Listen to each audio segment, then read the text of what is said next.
Petrol దొంగలించే దయ్యం. ఒకరోజు బుజ్జి పిచ్చుక రోడ్డు మీద నడుచుకుంటూ బండేసుకొని వస్తూ ఉంటుంది.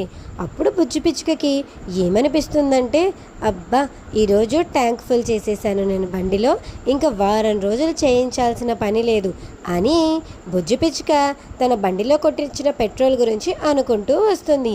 మళ్ళీ బుజ్జి పిచ్చుక కాసేపటికి, అబ్బా, పద్దాకా ఇలా పెట్రోల్ కొట్టించాను అనకూడదు, ఎవరన్నా విన్నారంటే నా పెట్రోల్ కాస్త దొంగలిస్తారు అని అనుకుంటూ బుజ్జి పిచ్చుక ఇంటికి వస్తుంది. ఇంటికొచ్చిన బుజ్జి పిచ్చుక అలా నిలబడి బండి పార్క్ చేసి చూస్తూ ఉంటుంది. తన భార్య అయిన చిట్టు పిచ్చుక ఇంకా కనిపించట్లేదు అని. అలా కాసేపటికి హారన్ కొడితే చిట్టు పిచ్చుక నడుచుకుంటూ బయటికి వస్తుంది బుజ్జి పిచ్చుక దగ్గరికి. చిట్టు పిచ్చుక నడుచుకుంటూ బుజ్జి పిచ్చుక దగ్గరికి వచ్చి ఇలా అంటుంది, ఏంటి ఇప్పుడేనా మీరు రావడము, ఏంటి ఇవాళ ఆలస్యమైంది అని అంటుంది. అప్పుడు బుజ్జి పిచ్చుక కోపంగా, నేను వచ్చి చాలాసేపు అయింది, నువ్వే రాలేదు, ఎంతసేపు అని హారన్ కొట్టాలి అని అంటుంది. ఏంటి ఇవాళ హుషారుగా ఉన్నారు అని అంటే, ఇవాళ ట్యాంక్ ఫుల్గా పెట్రోల్ కొట్టించాను, వారం రోజులు కొట్టించాల్సిన అవసరం లేదు, ఎందుకంటే మన ఊరు నుండి పెట్రోల్ కొట్టించాలి అని అంటే మనం 30 కిలోమీటర్లు వెళ్ళాలి కదా, పెట్రోల్ బంకులు ఏవీ లేవు కదా అని చెప్పి అవి రెండు మాట్లాడుకుంటూ ఉంటాయి. అప్పుడు చిట్టి పిచ్చుక ఇలా అంటుంది, అవునా, పెట్రోల్ కొట్టించారా, అమ్మయ్య పర్లేదులేండి, అయితే పొలానికి ఇంకా పిల్లల్ని స్కూల్కి తీసుకెళ్ళడానికి బాగా ఉపయోగపడుతుంది, మీరు చాలా మంచి పని చేశారు, నేను అదే అనుకుంటున్నాను, మీరు ఎలాగో టౌన్కు వెళ్ళారు కదా, పెట్రోల్ కొట్టించుకొని వస్తే బాగుండు అని. సరేలే, కొట్టించుకొచ్చాను కదా, సరే భోజనం చేసావా అని అంటే, చక్కగా మీకు నచ్చిన వంటలన్నీ చేశానని చెప్పేసి చిట్టి పిచ్చుక బుజ్జి పిచ్చుకతో అంటుంది. ఇలా ఉండగా అడవిలో ఒక దయ్యం ఉంటుంది. ఆ దయ్యాన్ని చూపిస్తారు. ఆ దయ్యము ఒక దొంగ దయ్యం. దానివల్ల ఆ దయ్యం ఎప్పుడు చూసినా ఊరిలో ఏం కనిపించినా దొంగలిస్తూ ఉంటుంది ఆ దయ్యం. అలా ఆ దయ్యం ఈరోజు ఏం దొంగలించాలా అని నడుచుకుంటూ ఊరిలోకి వస్తూ ఉంటుంది. ఆ దయ్యానికి ఒక ఆలోచన వస్తుంది, ఈ ఊరిలో పెట్రోల్ దొరకదు కదా సరిగ్గా, నేను పెట్రోల్ బండ్లల్లోంచి దొంగలించేసి ఎక్కువ రేటుకి అమ్మేస్తే ఎలా ఉంటుంది అన్న ఉపాయం చేస్తుంది. అలా దయ్యానికి ఒక ఇంటి ముందు ఒక బండి పార్క్ చేసి కనిపిస్తుంది. అదే బుజ్జి పిచ్చుక బండి. ఆ బండి దగ్గరికి దయ్యం నడుచుకుంటూ వెళ్తుంది. నడుచుకుంటూ ఆ బండి దగ్గరికి వెళ్ళి దయ్యం ఇలా మాట్లాడుతుంది, ఆహా, ఈరోజు నా పంట పండింది, ఎంతో హాయిగా ఉంది, ఎందుకంటే వీళ్ళెవరో బండి బయటనే పార్క్ చేశారు, ఇంకా దీనికి తాళం గట్రా కూడా వేయలేదు, కాబట్టి నేను చక్కగా పెట్రోల్ దొంగలించేసుకోవచ్చు అని ఆ బండి వైపు చూస్తుంది. చూస్తే ఆ బండి నిండా పెట్రోల్ ఉంటుంది. ట్యాంక్ ఫుల్ ఉన్న పెట్రోల్ దొంగలించానంటే చాలా డబ్బులు వస్తాయి నాకు అని చెప్పి ఆ దయ్యం ఆ బండి దగ్గరే కూర్చొని బాటిళ్ళ నిండా పెట్రోల్ నింపడం మొదలు పెడుతుంది.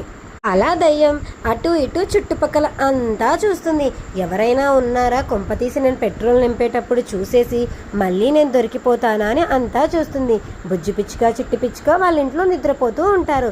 ఎందుకంటే అది చాలా అర్ధరాత్రి సమయం, రాత్రి 12 గంటలు 1 గంట మధ్య దయ్యం ఈ పనులు చేస్తూ ఉంటుంది. అలా దయ్యం ఒక్కో బాటిల్ నింపడం మొదలు పెడుతుంది.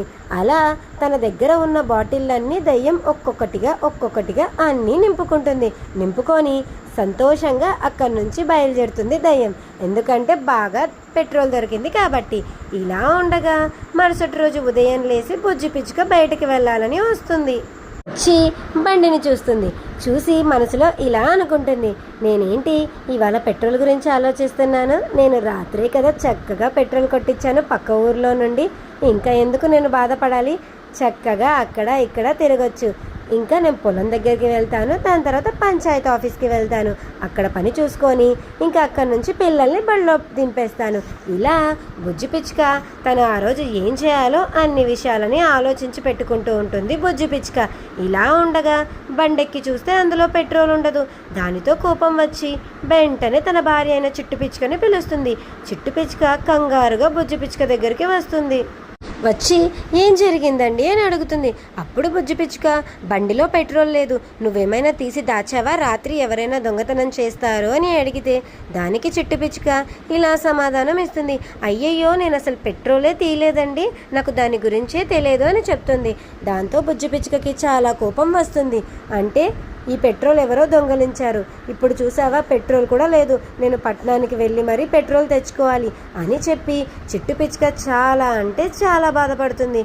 తన బాధను చూసిన బుజ్జి పిచ్చుక ఏం కాదులేండి, ఇంకేం చేస్తాం, ఎవరో పెట్రోల్ దొంగతనం చేస్తే మనమైనా ఏం చేయగలం చెప్పండి, మనం చాలా జాగ్రత్తగానే ఉన్నాం కదా అని చిట్టి బుజ్జి చాలా బాధపడిపోతూ ఉంటారు. ఇంకో పక్క దయ్యం చాలా సంతోషిస్తూ ఉంటుంది. ఆహా, నిన్న ట్యాంక్ నిండా పెట్రోల్ దొరికింది, ఇంకొక రోజు కూడా నాకు ఇలాగే దొరికిందనుకో, ఇంకా పండగ చేసుకుంటాను, నాకు నచ్చిన వస్తువులన్నీ కొనుక్కుంటాను అని దయ్యం తనకి దొరికిన పెట్రోల్ అమ్ముకొని చాలా సంతోషంగా ఉంటుంది.